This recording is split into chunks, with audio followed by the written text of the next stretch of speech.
આપણી હાલત છે ખરાબ અને આ બધું તમને દેખાશે મોઢું ધોયેલું નથી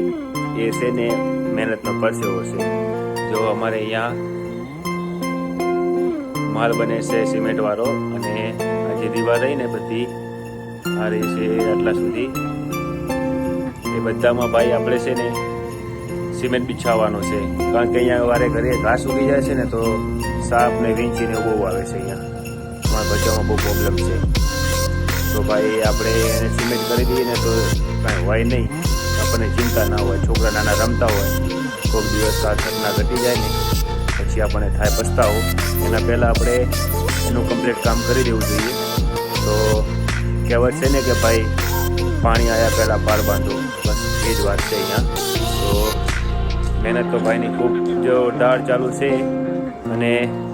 ભાઈ સિમેન્ટનો માલ બની ગયો છે અમારા દાનિશભાઈ જોવે છે પપ્પા શું કરે છે તો પપ્પા છે ને બેટા માલ બનાવે છે નાખ્યા છે અહીંયા ઓછામાં ઓછા 7 પગારા રેતી અને 2-2.5 પગારા જેવી આવી ગઈ છે સિમેન્ટ અને મજબૂતી તો ટકો ટક અને વર્ષો વર્ષ સુધી બનાવી માલ બનાવે